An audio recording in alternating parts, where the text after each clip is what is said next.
CIA Harris at it again. Oh shit, the US military is planning for a war with China. Oh shit. Oh shit, here we go again, dude. You know, listen, expect Johnny Harris had to do one good video so he could do like 10 ones where he's like let's invade Taiwan. Here's why Taiwan needs to be defended with military force and perhaps nuclear weapons, you know what I mean? You got to expect that, like the top of the hour ad break, you know what I mean? In Brazil, socialist people call North Korea as popular Korea or People's Korea. I don't know the real translate. Sorry, ha ha ha. That's awesome. Yeah, I love that. Like, I'm going to start calling it popular Korea. Yeah. It's actually not that bad of a video. Well, you know what's not that bad of a video? The top of the hour ad break, as long as you're subscribed. As Brazil mentioned, hell yeah, dude. I feel like the majority of people who watched our North Korea video were Brazilian. Like all the top comments are from Brazil. I don't know what the whole North Korea Brazil solidarity thing is, but you guys love each other. Oh no. Dude, delete this. Is this on CIA beanie? Are they the same person? CIA dude, delete this. I wore it one time. Stop. Guys, no. Shut up. Stop it. Fuck. All right, let's do this one. Let's start with this. There's a small volcanic island off the southern coast of Japan. Yeah, he's so good at editing. You always got to hand it to him, okay? Nobody lives here. But here's footage from January 2023 of construction workers arriving to this island. Their task is to build a couple of runways on the island and some storage facilities for ammunition. The Japanese government has been paying local fishermen to stay away from this island. That's because they're turning it into a military base. The island is being built by Japan, but one of its main purposes, which is very cool and good. I sure hope China's not doing that. Because if they are doing that, then that's not cool and not good. Not good. Not good or nor. Has to do with the United States. American fighter jets and aircraft carriers have had to do their drills and practices down here on this island. What? But now That's so they're far able to away. station at this island, moving them much closer to this ocean and to one country in particular. China. Magashima is just one of many islands that are being loaded up with military hardware, most of it coming from the United States. It's part of this chain of militarized islands, an effort of defense, militarized or aggression, depending on how you look at it. It's a line that centers on Taiwan.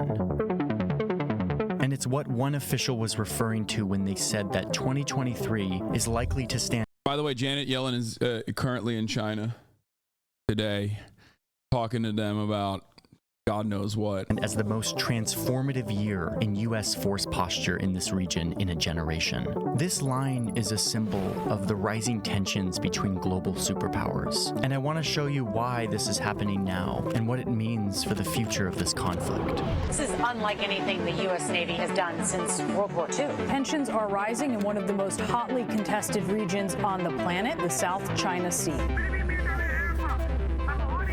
Why? Why is it one of the most hotly contested places on the planet?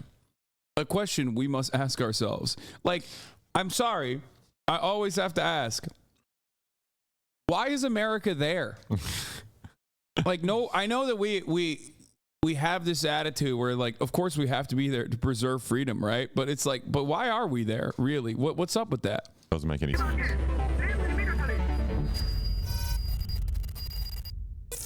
Hey, I'm going to pause the story really quick to tell you about BetterHelp.com. BetterHelp. Back into this important story. Here we go. There would be tension without the U.S., though? No, there wouldn't. What? No, there wouldn't. Look, islands just militarize themselves, you know. Okay, Eventually. so this document from the U.S. Department of Defense.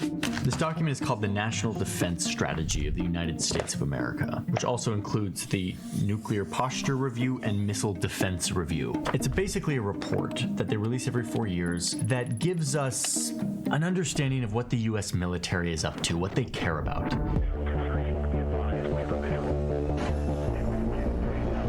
Like China and who would have tension without the U.S.? Imagine no U.S. involvement in that region. What you think the Filipinos are going to rise up against the Chinese or something? Like, what do you think is going to happen? Motherfuckers be like, Japan, really? Okay. Like, current day Japan? No, we're not talking about India, okay? We're talking about that part of the world. China is massive, so obviously there's tension on all sides. But even then, even with India. But this year's is more detailed than normal. The document focuses a lot on China. If China threatens our sovereignty, it concerns directly with China.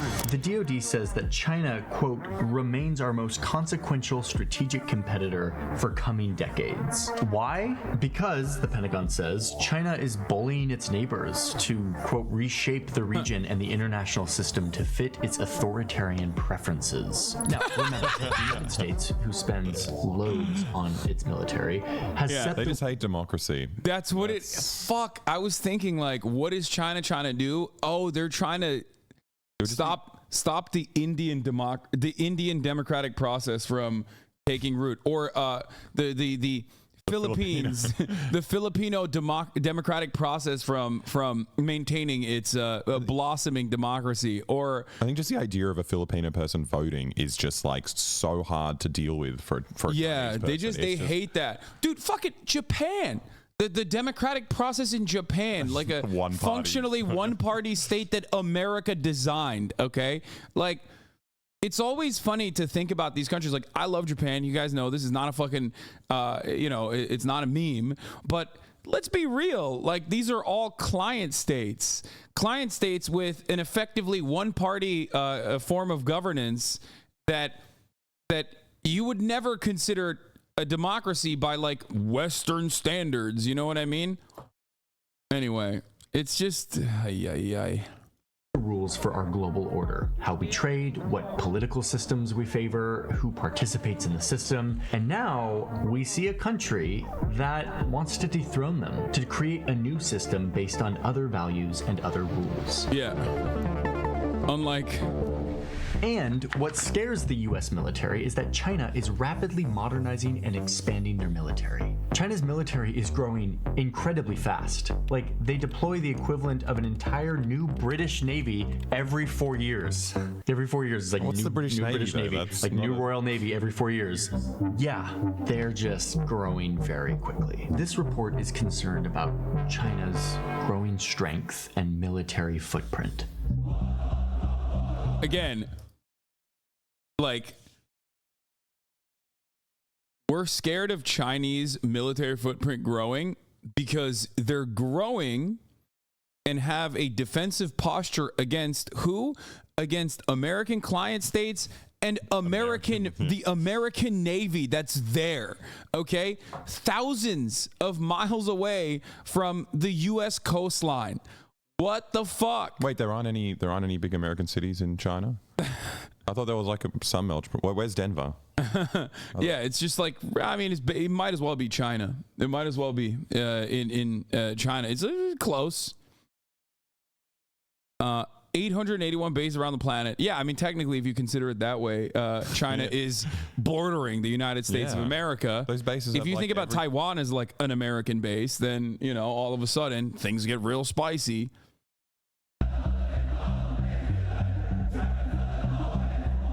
How China is coercing its neighbors, disregarding ocean boundaries, testing missiles, bullying fishing vessels in other countries. Like, this entire video is only we get to do that, and not even in our backyard, which Just we other already did people's that, neighbors. but other people's backyards we get to do that in, and you can't do that.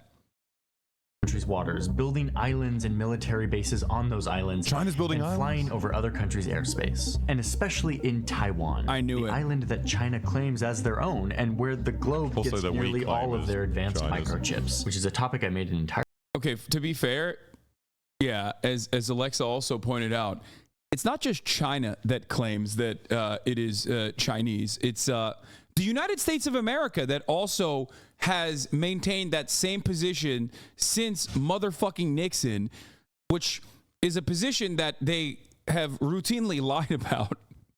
And it's not just me saying this. Like, this is very clearly the American foreign policy The very clear American foreign policy has always been it's China. It has some level of autonomy from China, but they call it strategic ambiguity, where they were not supposed to, from its inception as an anti-communist military dictatorship that was like completely psychotic, all the way to the modern democratic process that you see in Taiwan.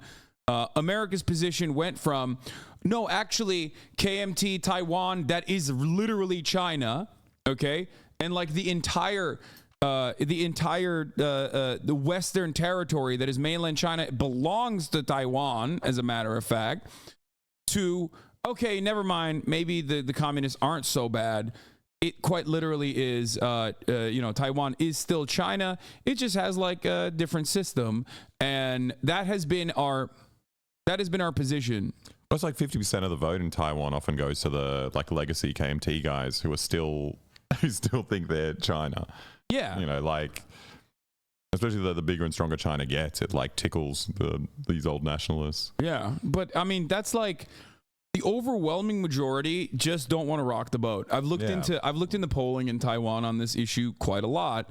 Most people just say, listen, we would prefer to be autonomous. We would prefer to be independent, for sure. Like, that's understandable.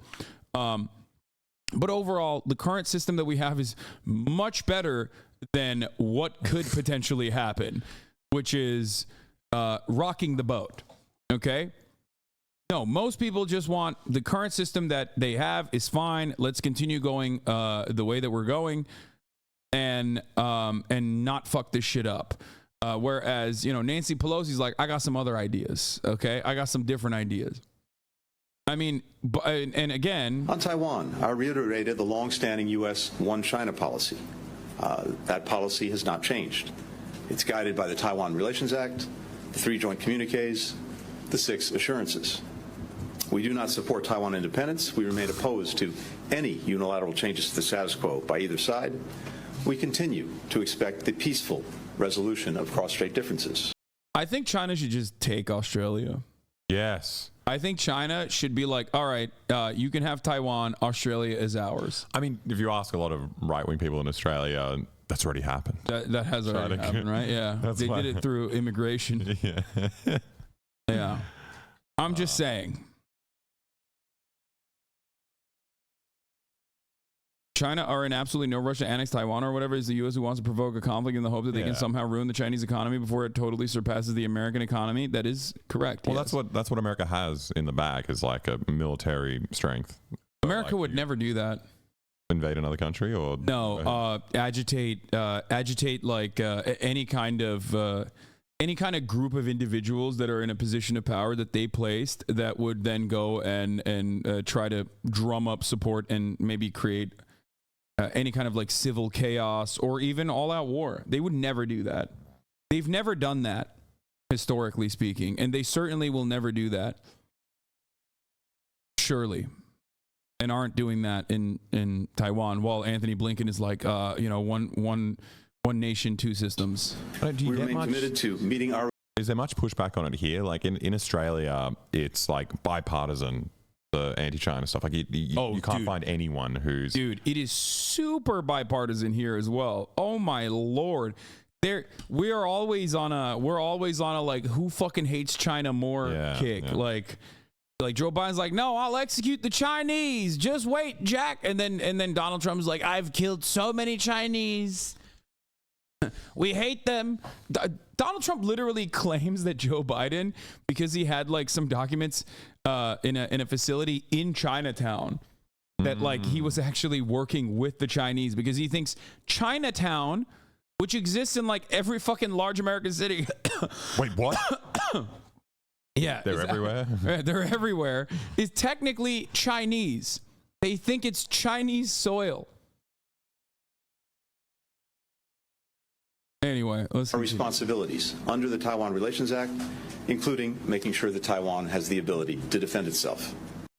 Anyway, but this was shocking for a lot of people who have just like, who don't know anything about American-Chinese relations or like America's foreign policy on China, but instead have just been like paying attention to how bad China is, so they're like genuinely shocked when they heard this. They were like, "What?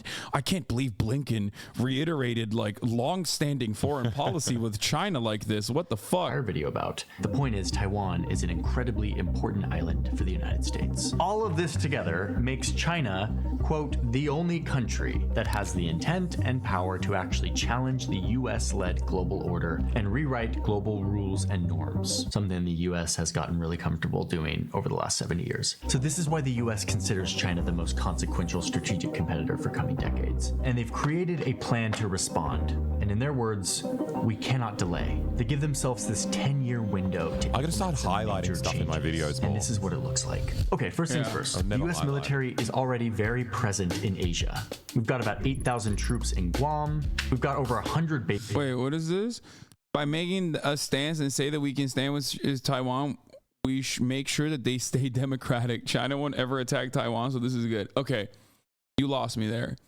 Anytime you fucking claim that America is like legitimately defending democracy, it's over. Okay, it's a wrap. I will never take you seriously. America does not give a single shred of a fuck about the democratic process. We don't even have a democratic process here in the United States of America. Have you seen the Senate? Have you seen the Electoral College? Like, what the fuck are you talking about? It's just completely about whatever their strategic interests are. Okay? No, they do not. They fear multipolarity. That's it. That's literally it. Because it's not like China is going to become the single force, the hegemonic power that the United States is. They don't have 800 fucking military bases around the world. They don't have like their own version of a world war and then like the Marshall Plan post World War II. You know what I mean? They can't do all of that. They don't have the fucking NATO. They don't even have an interest in it. You can say yet all you want. Yet. Everything you're talking about. Yet. But what if they do? Okay. I like you, I really do, but it's not good to actually be for their independence. I don't agree with the U.S., but by talking like this, you make it seem like you are pro-China. First of all, I am pro-China. Okay, so make no mistake on that front. I am pro-China. I do not mind multipolarity. I do not fear multipolarity. So on that front, I am definitely pro-China, as pro-China as it gets. Like you go. No, you go. Go. No. They just got a nicer track record in terms of wars. Like once they start doing more of them, maybe I'll be less pro-China. But like, fair. They've done like 2, in like 70 years. Chosen Reservoir, baby. Yeah. And one of them was glorious. Yeah, it was fucking glorious. So, geez, your foreign policy take is so bad. This is like the Crimea stuff in Hong Kong. You can't be a social. I know Hong Kong is famously on fire. Yeah. I always check in with Hong Kong to see how bad things are in Hong Kong, because remember they when the Chinese took over, they executed everyone. Yeah. It was so crazy. It was wild. The only difference and the only thing that I do criticize China on is their lack of interest in social libertarianism, for sure. I think that I am significantly more pro civil liberties and pro freedom of speech than the Chinese government is. And I don't even make the same kinds of, I would say, I don't even make the same kind of excuse that I would make for Cuba, an island that has been constantly under war for, their lack of interest in like free speech. That is absolutely something that I am very critical on with respect to China. But Hassan being shocked that the normies in the chat really don't fuck with his foreign policy takes. No, I'm not shocked at that at all. This is like a big part of what differentiates me from a lot of other, I would say, left-leaning, left-adjacent content creators in the United States of America. This is why they always say Hassan is so American-centric. Hong Kong is no longer a democracy because of China. It was so democratic. Yeah. Fuck, and then I know. Now people are living in like tiny little cages in apartments. Like that wasn't a thing before. Schadenfreude, our Indian chatter who is anti-China, says you can't consider China here to be a harmless victim. Tibet happened. I mean, 1962 war happened. The recent Chinese attack on India happened, and they're just doing this for saber rattling. And they have been interfering in politics in a lot of nations in the neighborhood. And the reason isn't some stupid reason like spreading authoritarian system. They're just doing it their own Washington doctrine. I don't disagree with the last part about this though. Yeah. They absolutely are. They do have. How do I put this gently? I think that it's not as expansionist in the same way that like American foreign policy is. But they definitely are engaging in. Also, if you're surrounded by American client states, you do have an interest in how they turn out. Like, yeah, I mean, I've said this a lot about regional powers. They're not superpowers, but regional powers always want to maintain a level of control in surrounding regions. And obviously, the only way you can do that is if you are America's lapdog, like Turkey, for example. Look at what the fuck Turkey's doing in the northern Syrian corridor and understand that, like, that is totally allowed if you are a NATO country. That is totally allowed if America lets you do it. That's it.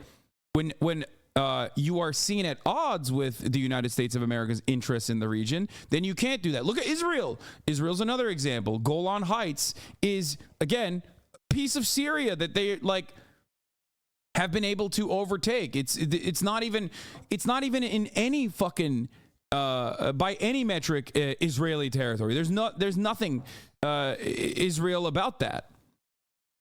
Hassan, do you think China is the bastion of progress more than the U.S.? No. That is what he's been saying. To be fair, like, I have been secretly. Secretly, I've been maintaining the secret position that China is the bastion of social progress. All right, bases in Japan with about 21,000 American troops on the mainland and another 24,000 stationed down here on the Japanese island of Okinawa. Go up to South Korea and you'll find 22,000 US troops. And then you've got the US Navy who operates out of this port in Singapore. This has been the status quo in Asia for decades, and it has been the way that the US has ensured security for its allies. And it's kind of mostly worked to help secure American interests and deter conflict. The US has maintained strong alliances in this region. And frankly, the Pentagon has kind of been distracted with... Yeah, look at all the saber rattling China doing. Did you see that? But it's also funny, like, ensuring their security. It's like they must be taken over by America to make sure they're safe from being taken over by someone else. Fuck, what's the Navy? I think the American foreign policy position is literally considering the Philippines as like an unmovable, like, military cruiser. Yeah, like they literally treat the Philippines as like, especially with like the recent elections and the new form of governance in the Philippines, they consider that to be the unsinkable aircraft carrier, and you know, it's great. It's wonderful, but yeah, they say an unsinkable aircraft carrier. That's what they consider it. But you know, it's not saber rattling. That's just ensuring that the client states have security. Other things. 2 wars that happened in the Middle East over the past 20 years. My fellow citizens, my fellow citizens, my fellow citizens. But as those conflicts wind down, and as China militarizes, the Department of Defense says that this status quo, all of these troops in Asia, it's not enough. They talk about this new kind of deterrence. Integrated deterrence. The only kind of military posture that will actually keep China at bay. And this is what it looks like. The smallest part of the strategy has to do with American bases. They're going to reopen a base in Guam and move some troops there. But the majority of this strategy has to do with American allies in Asia.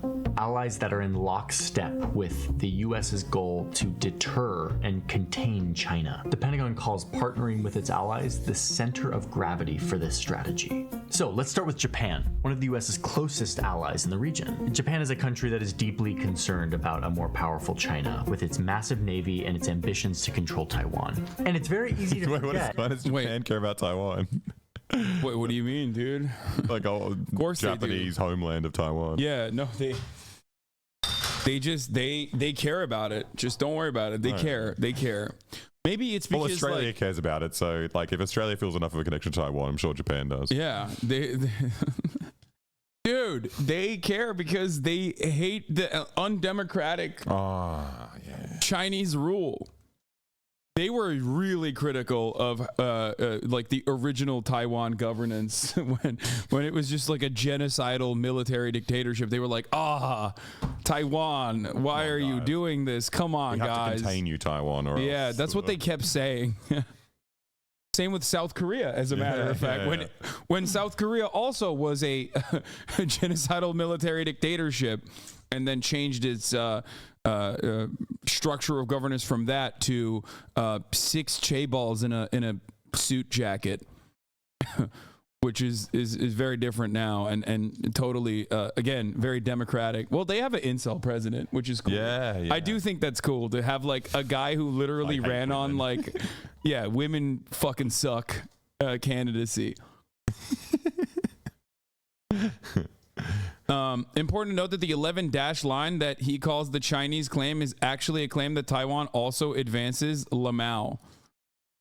Where is the closest ally? Well, they also there's a funny little trick that maybe me as a Turkish person I'm a little bit more aware of that like Western forces always utilize. They'll constantly say, Taiwanese airspace and, China is flying on Japanese and Taiwanese airspace. And if you don't really pay attention to the map, you will look at that and go, oh, wow, that's really fucked up that they're flying in Taiwanese airspace until you fucking realize that it's literally the border. It's the fucking landmass. The Chinese landmass where it ends and the water begins is basically fucking not Chinese airspace, according to a lot of Westerners. Why am I saying this? Because they did the same thing with Turkey and Greece. Okay, there are a lot of circumstances where there's a lot of like there's a lot of tricky situations with like the Turkish military and the Greek military constantly just like fucking around with one another. Because if you look at like the Turkish airspace, it ends at the border where the landmass ends. Okay. I mean, that's insane. That's an insane way to operate. Okay. This was from, I think this was like the airspace closed against Russia or something. This was when there was a battle. But like, this is the fucking Turkish airspace. Look at this. Does that make sense to you?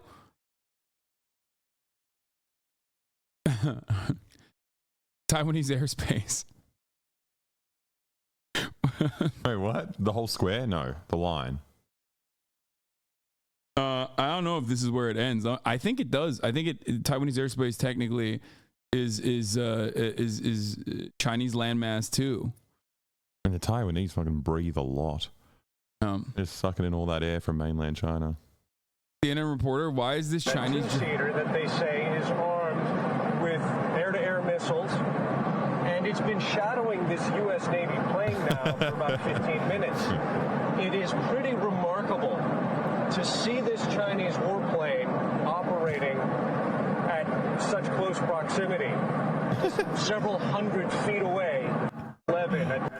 It is interesting that China got so close to our plane. Yeah, what the fuck? The country just like moved towards where it's literally is like the why are you hitting yourself, but on a global scale. It's like, dude, what is your plane doing there? You know what I mean? We understandably took care of a fucking balloon that was Chinese that happened to fly over U.S. airspace because it caught like the wrong wind current, which we again openly admitted months later was not doing any kind of spy reconnaissance, as I correctly told you at the time. And everyone was like, "Hassan, you don't know what the fuck you're talking about." Blah blah blah. It's like, I'm like, why would they do that? They have satellites. The best way to do actual reconnaissance is put fucking cameras. If you want like up close and personal photographs of like, I don't know, some military base dude's asshole hairs, then you just strap cameras under a fucking low flying Cessna or under a private jet. Okay. You don't have to fucking literally fly this like dumbass balloon that's like clearly visible. Okay. Or just use, the satellites that they have. And remember what we did. We blew that shit up. Air defense identification zones in East Asia. Oh, so the blue square is Taiwan. Yeah. There's like a huge chunk of. What do you mean? There's nothing wrong with that. It's like they deserve that land. I'm sorry. So is there not enough China for you that like they can't take some of it? Give some of China. It's a pretty big country to Taiwan. It's a big country. The best part about that was that we shot missiles at a high school weather balloon after that. Yeah, I know. I mean, that's like the most American thing you can do is get like so schizophrenic about both aliens and also a potential Chinese air assault that you start blowing up like weather balloon projects that high schoolers have made. Let's get back to the Johnny Harris video. Japan is a country that is deeply concerned about a more powerful China with its massive navy and its ambitions to control Taiwan. And it's very easy to forget that Japan isn't just this. It's actually all of this. It extends way down here because of all these islands. These islands curve nicely all the way. They aren't going to watch it. They're just going to call him a tanky if they even know who Bad Empanada is. They aren't a serious person. Way down till they hit Taiwan. All of these are Japanese islands. We aren't a serious I mean, person. if you look at Japan's national defense strategy, translated into English, you will see something that looks strikingly similar to what the Pentagon released. They're both really freaked out about China, and they both are ready to act in lockstep to deter a more aggressive China in the region. So it starts up here with that island. I love the idea that the security state in China and Japan and America just like coincidentally wrote exactly the same thing. It's so weird. It's just like it just means they agree with each other, you know? Yeah, it's just so odd that I mean they clearly are. Yeah, how many? They're just kindred spirits. Yeah, that's why Japanese people famously love American military bases on the island. It's just like they're just friendly with one another. They just they have similar opinions. That's why they were like, hey, can you after you are done using the atom bomb on us twice, can you please write our constitution? That's what the Japanese said.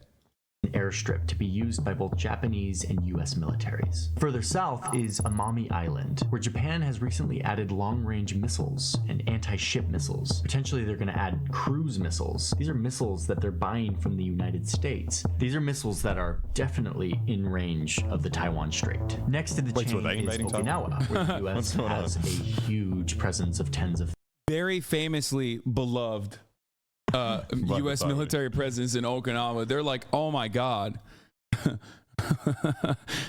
They love that. I only found out recently, you said you knew about this for ages, that Psy, Gangnam Style guy, was like riffing about like killing American soldiers. Yeah, he called like American soldiers like baby killers. Yeah.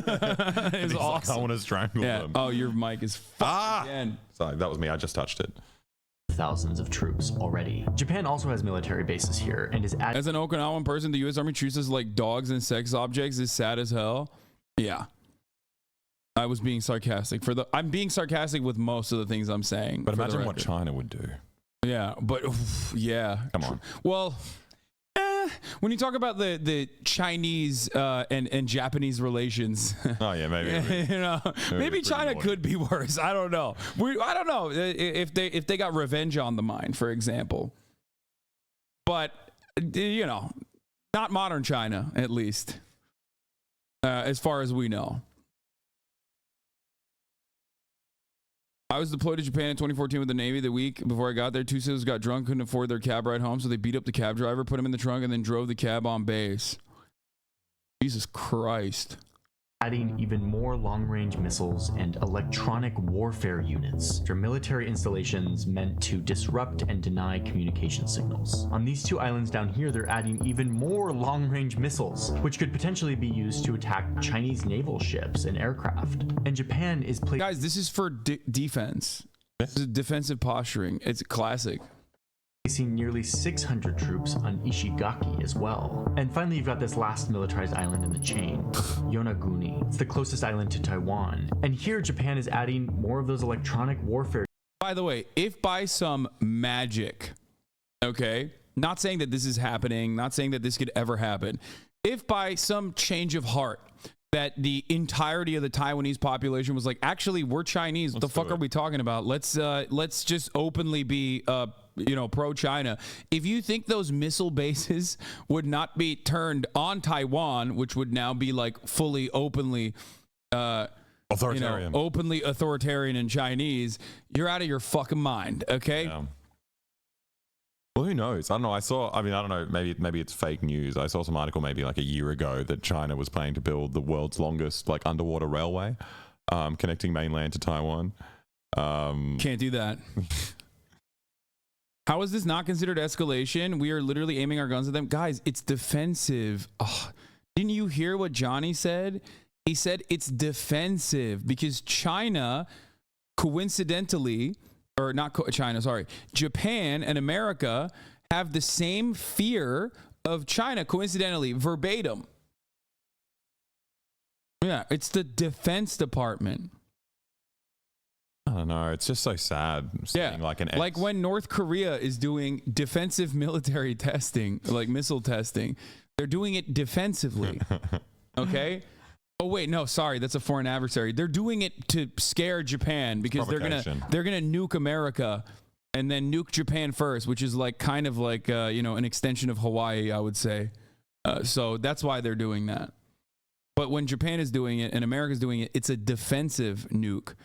The nuke was just defense. Okay, first of all, America literally claims that the atom bombs were defensive because the firebombing campaign was significantly worse for Japan overall than the 2 atom bombs. If you've never talked to like an American history nut, I don't know what to tell you, but there is quite literally that is literally the take.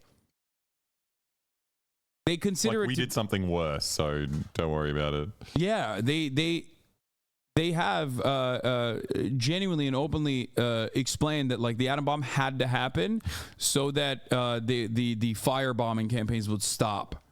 Oh, all right. Yeah. That's really good. I didn't get that. That's hilarious. That's not even a joke, though. That's like actually the position. What people believe.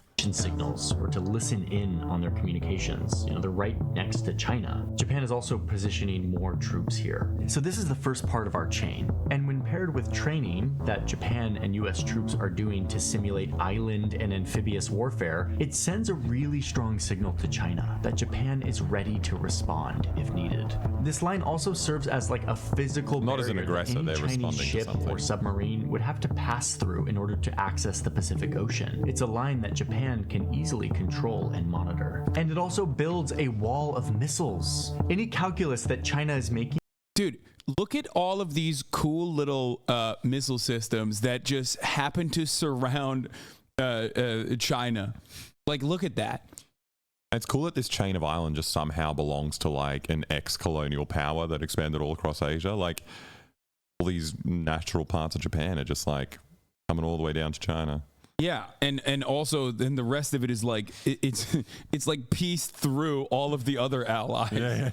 Surely this is just simply for defensive posturing. On whether or not to invade Taiwan or to do anything in the region, we'll have to now factor in this wall of missiles ready to roll. Overall, this increased military presence on this chain of islands gives Japan, and by extension the United States, the ability to monitor communications and troop movements of China, preparing them to act quickly. And it also gives them the ability to pre-position troops and supplies throughout the region, which is a major logistical advantage. But all of this comes with a massive price tag. So Japan, which is formerly a pacifist nation without like famously the famously pacifist nation of Japan. Where did they what? No way, dude, come on. Okay, look, goddamn, listen, I love Japan. I don't love Japan that much to just be like, famously pacifist.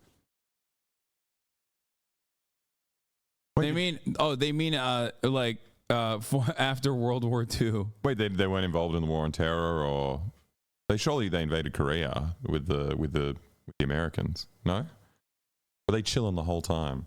I actually don't know Japanese involvement after World War II in other shit.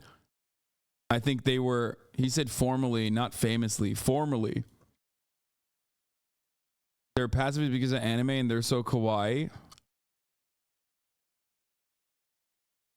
Pacified, not pacifist. I mean, that seems like a more realistic way to approach the situation.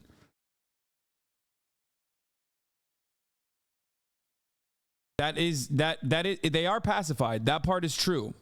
Since World War II, that is not fake. That part is real. So that does make sense. Is actually planning to double their defense spending. They're spending way more on buying weapons than they ever have before, and 97% of those weapons are coming from the United States. The island change strategy. 97% of their weapons are coming from the United States. Japan did not involve themselves in Korea. Japan military, while better than you think, is very restrained in its involvement vis-a-vis Korea and Vietnam. Strategy continues down here with the Philippines, close to Taiwan and close to the South. Well, you know, you had to tie that somehow. You know what I mean? And then you have Vietnam right here. You have Vietnam. That's it. No gaps. The U.S. knows that it needs to bolster its presence here, but it's not as straightforward as it is in Japan. The Philippines was a U.S. colony for decades. It's a very sensitive history. And even after Filipino independence, the U.S. maintained a military presence in the Philippines until like the 90s. And then they eventually kicked out the U.S. as many saw it as just an enduring legacy of U.S. colonialism. But a more aggressive China has become a major threat to the Philippines. Now listen, I'm not going to go into like a full South China Sea thing here, but just know that China claims all of this as their. Doesn't the Chinese, the Chinese government not even recognize the Maoist rebels in the Philippines? Like they don't even give a fuck. Yeah, they're funding the, I think the Filipino government fight them, giving them weapons. No, I don't think the Chinese government is funding the Maoist rebels. No, the Filipino government against them. I think it was like they did a little swapsy in like 2016 or something. Let me see. Yeah, Johnny not getting into the nitty gritty of that, I guess, huh? Yeah, I mean, it's like, guys, just focus on the issue at hand, okay? Which is that China is a threat and China is scary, okay? And, you know, maybe it was a U.S. colony for a while. And maybe since then we still use it as the, again, like I said, unsinkable U.S. aircraft carrier. He's right. They're funding the official government and not the Maoist rebels. Yeah, their position is that they have like a neutral. They're neutral with the Filipino government. Their maritime boundary. It's literally a line with 9 dashes that some Chinese official in 1948 drew by hand on a map. This line blasts through the boundaries that the rest of the world recognizes as the Filipino territorial waters. So there's a conflict in the ocean. And now, on a daily basis, Filipino fishing vessels are harassed by Chinese military vessels who threaten them if they don't leave their waters. In 2022, China put a temporary stop to all fishing in the South China Sea, denying the Philippines' ability to fish in the West Philippine Sea, which is rightfully their waters. Hassan spreading fascist propaganda takes. America can be bad, but that doesn't make fascists good. Hassan coming out with weird takes. What have I said that's like, what did I just say? So we're trying to take over the world or something if we're an alien? What?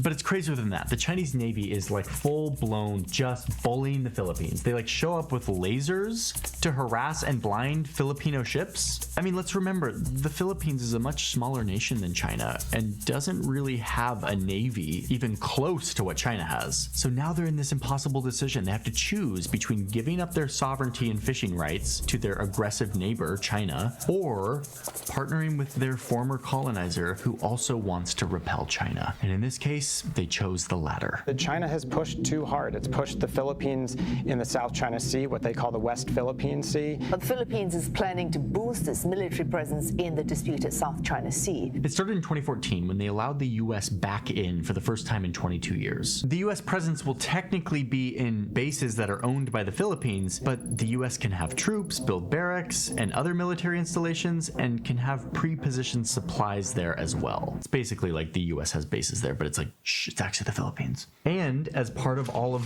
this that we've been talking about, in late 2022, they expanded their agreement, giving the U.S. military access to 4 more bases, bringing the total number of bases on the Philippines up to 9. And That's look how where they selected to put them. And then that's how you do it. That's how you fucking close the gap. Here in the north of the country, strategically close to Taiwan, and helping fill their gap in their... Where's the mention of Vietnam? They also have issue with the South China Sea claims. I don't know if Johnny will talk about Vietnam, but Vietnam is also obviously very anti-China. Yeah. They love America. Island chain that they're creating. This now allows U.S. to have a military presence really close to Taiwan. The U.S. trains very closely with their Filipino counterparts, making them ready to respond very quickly to an invasion in Taiwan, while also repelling Chinese bullying of Filipino fishing activity. Okay, so now the island chain is filling out, giving the U.S. and its regional partners a solid blockade to the Pacific. And it continues all the way down around the South China Sea because of the U.S. presence. Johnny Harris, our favorite. We're watching a video about why it's really dangerous. Like China is really dangerous, which is why we need to have all of these missile systems directly pointed at it and basically surround its southern access to waters as best as possible. Luckily, America's there. Yeah. Yeah, you can join. Dude, you guys love streaming, dude. Just fucking say it. I think also, like, luckily, like, coincidentally, a lot of these countries, like, defense papers are, like, identical, like, word for word to America's. So it's good everyone agrees, you know, like, it's cool. It's cool when it just works out like that. Yeah. You know what I mean? It's when your friend knows what you're thinking, you don't even have to say it. Yeah. I love that shit. Yeah, it's just perfect. If America didn't surround China, your freedom to stream would be in danger. Mark my words. What, you mean streaming is over? What the fuck? You can imagine a free Hassan just playing basketball every day. Yeah. Yeah. Australia is turning into America Forward Operating Base too, by the way. That's actually the worst bit. It actually scares me. Like, as soon as there's a war in Taiwan, we're going to be like at war. Also, the northern part of Australia is fucked. Like, Darwin is just filled with all American bases, all American planes. Fucked? You mean like free? Free. Weird that you're saying it's the wrong fucked when when it feels like it's free. And also you have nuclear submarines. Yeah, so we're getting them. That's actually kind of a good thing. So, like, the nuclear subs are coming. We don't have any of the like means to service them. So we need like nuclear submarine bases in Australia. Yeah. But it's actually a really good thing. It's like one time where we were like near Vladivostok. Oh no! Your microphone is busted again. I think it's fine now. Is it all right? Yeah. Come on, guys. Yeah, we were in Vladivostok, like next to a nuclear submarine base, and we were camping. And like, when you dive down there, the kind of like mussels you get in the ocean are just like 5 times the size of the normal ones. That's a good thing. Yeah, it's awesome, and they're delicious. It tastes like a steak. What's going to happen? So if they can put one of those nuclear submarine bases anywhere near me in Sydney, that would be so good. I'd be eating like the biggest, juiciest seafood. Yeah. What do you mean? It's great. It's awesome. Tastes like freedom to me. You said steak. Actually delicious. Yeah, you said steak. Like, it's the only seafood you'll be able to eat. It tastes like beef. All right. Singapore. This is a very united front, but it doesn't stop here. The last part of the strategy is potentially the most significant, and it has to do with Australia, a country that is also alarmed by China's We are so alarmed. So there's this military pact between the US, the UK, and Australia. It's called AUKUS. What it means is that these 3 countries will work together to create a unified submarine force that will patrol the Pacific. Thank God. What it means is that the US is giving nuclear submarine technology, its most powerful and advanced weapon, freely to Australia. Wait. No, we paid dumb amounts of money for those submarines. What do you mean? It's free. Johnny Harris said it's free. So Wait, wasn't it like 20 billion or 90 billion? It was fucking so much money. And like the best thing is like we just paid all this money and then for free. For free. Thank you. You guys want Chipotle, by the way? Yeah. Yes. I think if you pay taxes for equipment, you should have a right every single day. They should just do like a lottery, where you get to use it. So I should That's get brilliant. to drive I the love nuclear that. submarine. Okay, you know what? I agree with that. Yeah. That would make things. That would also improve, military spending on U.S. toys. Yep. Because everyone would be like, "Well, I want to ride the fucking submarine." Yeah, it's fucking sick. Yeah. At least let me shoot a torpedo out of a nuclear sub. Wait, what do you reckon he's referring to when he says free? Well, maybe we'll find out. Oh, he just said it and he moved on. To our most powerful weapons, take them, foreign country. And then the U.S. and UK will base submarines. We paid an insane amount of money, like crazy billions of dollars for this. Here are the designs to. But then it's also just funny because with the big ceremony, fucking so weird. 368 billion. Just dude. But then also like at the ceremony, Joe Biden just forgets the name of our prime minister after we forked over $368 billion submarine. He's like that Australian guy. That's what you're insulted about. Our prime minister changes every year. It's just extra funny. It's just funny. It's just an extra little just You're like if he remembered it, I would be fine with this. It's bad decorum, you know. Yeah, there's no dignity here. Yeah, I mean this is great. Why would he say that?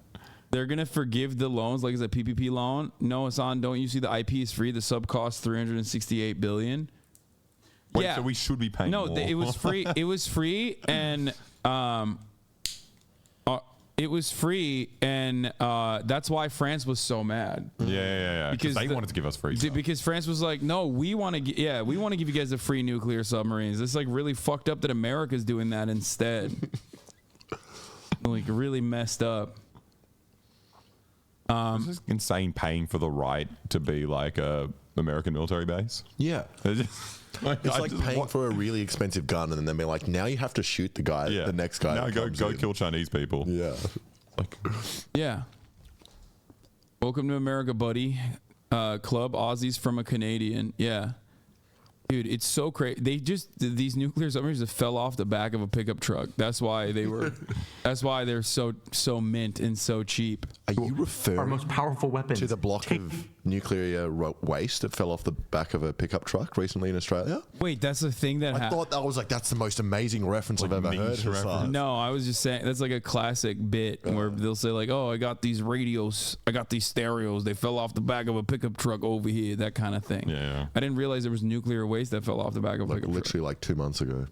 Yeah. Take them, foreign country.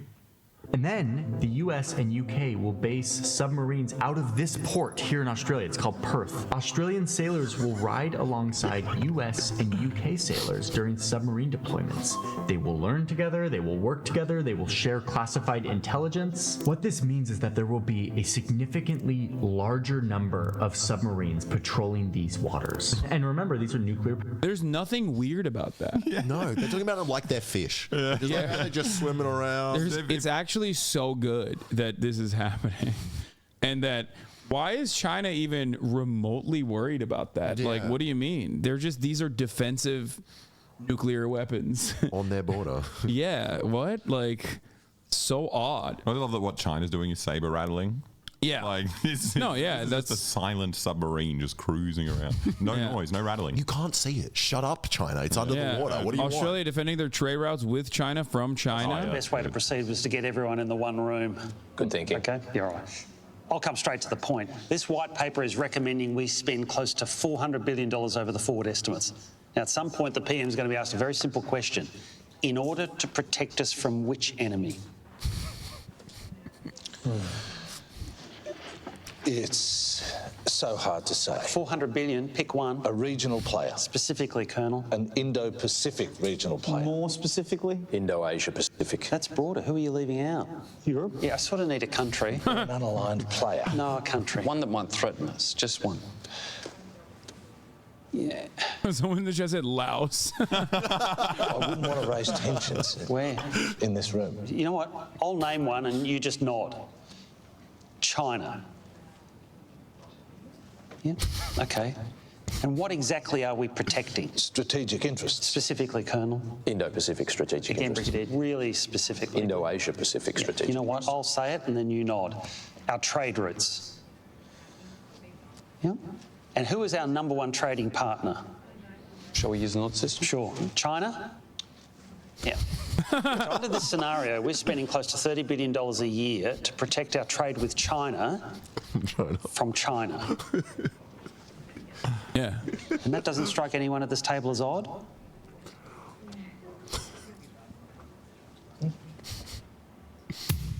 I think one of the nicest things for us about being part of an American client state is that it gives lots of opportunities for satire. It creates our jobs. Yeah. Yeah. Very funny. If America wasn't in control of Australia, man, what would we even? We'd have nothing. I'd have to go back to working a normal job. True. This is not funny at all. Yeah, I know it's not funny because it's very serious. It's But that's why it is funny. It's Australian foreign policy. It's not funny. I mean, it's pretty funny, but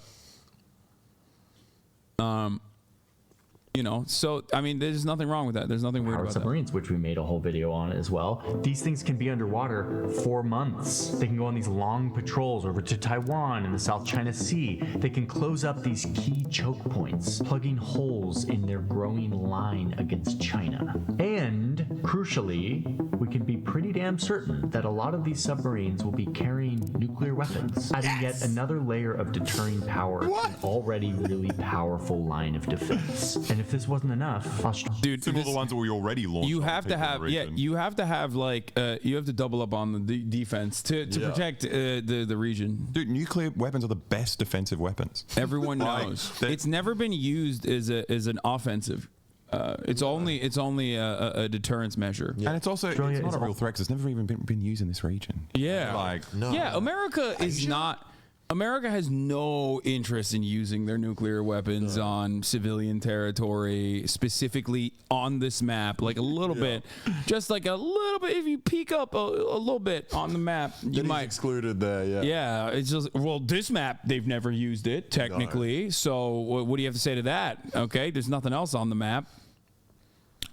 Also building a permanent hangar for US B-52 bombers up here in the Tyndall Air Base in northern Australia. These more defensive weapons, famously, historically not used against, again, civilian positions. B-52 bombers, because they're so fucking large, oftentimes are they're defensive bombers, and they are defensively deployed on civilian territory to defensively eviscerate civilian territory. I thought the way the bombers worked is that, like, when an enemy plane's there, they fly like a little bit above it and then drop the bombs onto that plane. Yeah, that's how it works. Bombs. Yeah, that's how it works. US bombers carry conventional weapons, but they also carry nukes. So now, US bombers carrying nuclear weapons will have a permanent home in Australia. There's going to be a lot. He's talking about it like it's a puppy that you adopted. Oh, finally, these cuties, these little cutie patooties will have Someone's a permanent. got to rehome these nuclear weapons. Yeah. And they're out there. They got no owners. You know what's so fucking annoying is that anytime there's like a proposition of making a nuclear reactor in Australia, massive petitions about it. Everyone's like, no, they're going to destroy our country. Yeah. The submarines are in the water, dude. In the water, doesn't matter. They're in the water. Come on. It's just, that's different. Someone's like, why are you promoting Johnny Harris? Everybody wants fat clams. Okay, Fat clams are fucking good. Yeah, delicious.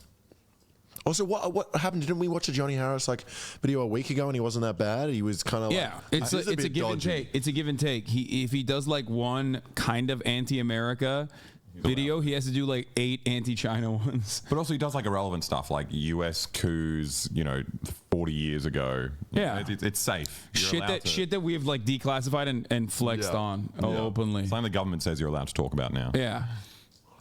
Anyway, I mean, this is great. I think that the U.S. military is planning for a war with China. And then the entire video is like why these bases have to exist. And he literally said, it's great. It's great. Now there's nuclear submarines in the sea. Australia gets nukes for free. Yeah. Come on. Yeah, it's awesome. More military hardware in the Pacific because of this. Hardware that carries the most powerful and dangerous weapons we have. This is a very aggressive signal to China that the West is ready. So now, if you look at the whole thing, this whole chain, you see how robust this presence is. This is what that military official meant by transformative.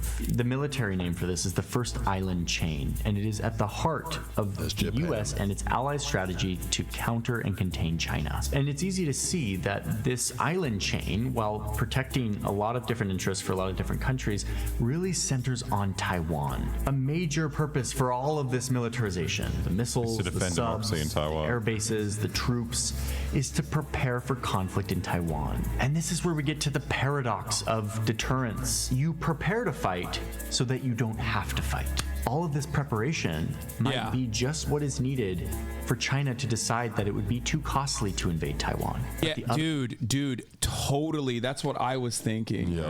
Yeah, thank God. Oh my God. Thank God for the 385 billion Australian dollars, which is what, like 10 US dollars? Yeah. That were spent on the nuclear submarines. So you could deter China from invading what the United States government, not me, the United States government claims is just more China.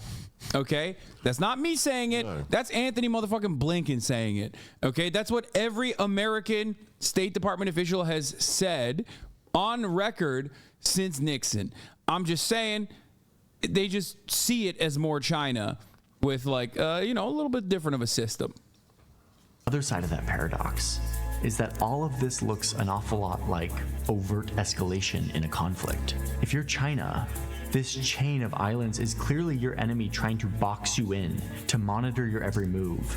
A superpower from the other side of the world flooding your region with more military hardware to stop your influence. Yeah. It would be impossible for this plan to not contribute to a rising of tensions between the two superpowers. All this as the U.S. prepares for a potential conflict with China. How close are we to contain Beijing?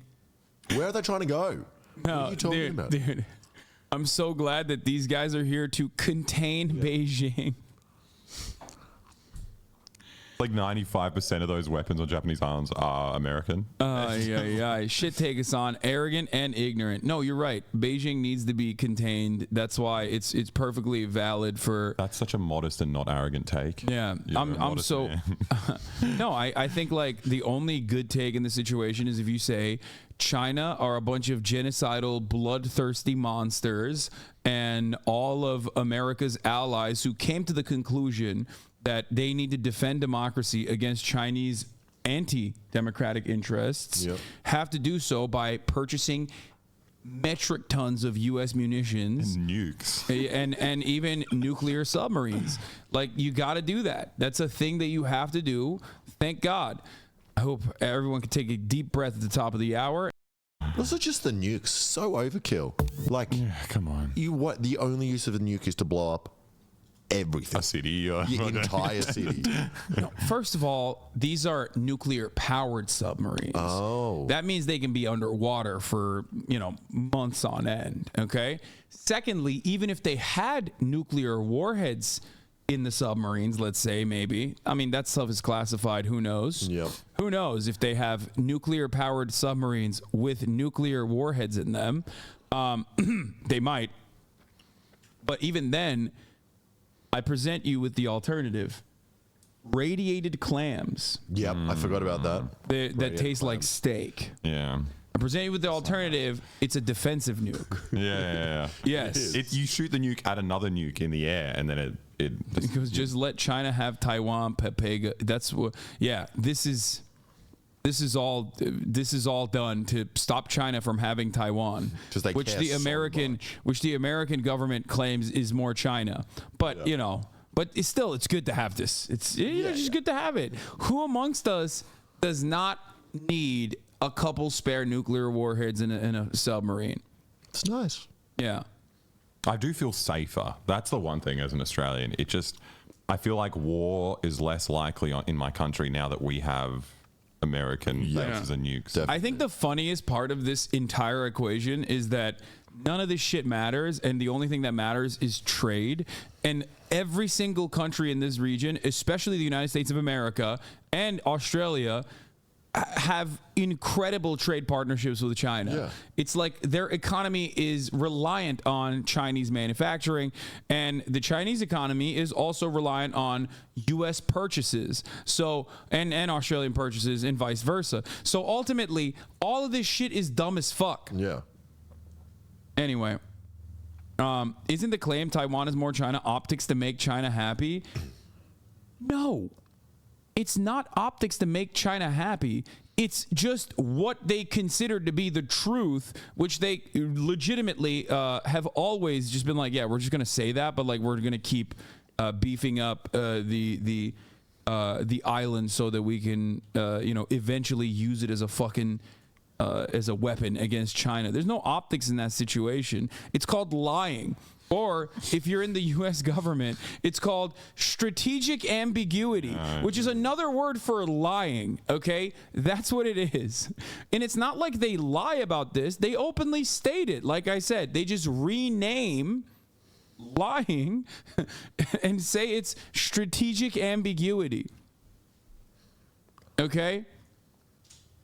More YouTube apologies need to use strategic ambiguity. Anthony Blinken coming out with a fucking ukulele to be like, toxic gossip train is finally here. Did you see the one I sent Alexa? What? Oh yeah. I've been already watching it. Does that scare you? This guy said, I'm a Nazi. Manhunt 3 protest. Hassan is a Nazi fascist. Oh. He got you. Yeah. When your girlfriend accuses you of lying, just tell her that you're doing strategic ambiguity, okay? Like, excuse me, I'm doing strategic ambiguity to better recognize the interests of other people. I'm more thoughtful of other people that I've cheated on you with strategically. Because appeasement works so well against Hitler. China today is as socialist as Hitler NSDAP was socialist. If you travel back in time to 1938, would you argue for selling out the Sudetenland? Or even more present, do you agree with the Europeans stand to build relationships with Russia since the late 90s? Because we have relationships, there will not be war. Christ. Well, it's just like after the first sentence, just take it for granted that China and Nazi Germany are synonymous. Yeah, you just have to. Also, you know what else is also the same as Nazi Germany? Russia as well. Yeah. Russia and China are the same as Nazi Germany. Yeah. Just like Afghanistan was the same, the Taliban was the same as Nazi Germany. Vietnamese, the North Vietnamese liberation was the same as Nazi Germany, and the people in Iraq were the same as Nazi Germany. It's just always like whoever we choose to wage war against is the same as Nazi Germany. Make no mistake. We're never obviously coping with like a fuck ton of global imperialism that we're engaging in. It's always just and then trying to justify it by pointing to the one time that U.S. military action was just. Yeah, that hasn't been like the way to basically sell every fucking war to every American nonstop. Yeah. Everything about nukes feels so damn spiteful. Like if the enemy fires them, we're dead. I mean, yeah, it's called strategic deterrence, mutually assured destruction. What about mutually assured seduction? That's what we should have instead. Dude. Well, what's a submarine if not like a giant dildo in the ocean? Giant dick, yeah. True. Filled with horny men that have been underwater for 2 months. Yeah, well, they're the Navy, so they're fucking each other. Yeah, let's be real. I don't think they're interested in women all that much. No. There are men in China, lots of men in China. Yeah, that's true. Too many. Actually, not enough. You are so popular.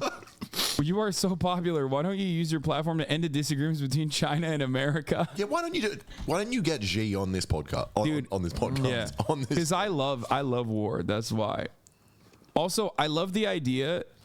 The idea that like in all of those circumstances, like America has to be the one doing the just war in a defensive way, of course, always, and that like we could never be the Nazi Germany in that circumstance. Like we here in the United States, despite all of our endless bloodshed, for the past, post World War II era contemporary history could never be more similar to the genocidal freaks.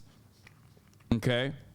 Between the two superpowers. Oh, he's just German. Typical. Okay, never mind. He's yeah, we get it, guys. You guys fucked up. I know all of your grandfathers fucked up, so now you have to constantly fucking, toe America's line. That's the only way to, Okay, never mind. Let's continue. All this as the U.S. prepares for a potential conflict with China. How close are we to all-out conflict between the world's two largest superpowers? 继续沿着错误的道路狂飙下去，再多的护栏也挡不住脱轨翻车，陷入对抗冲突。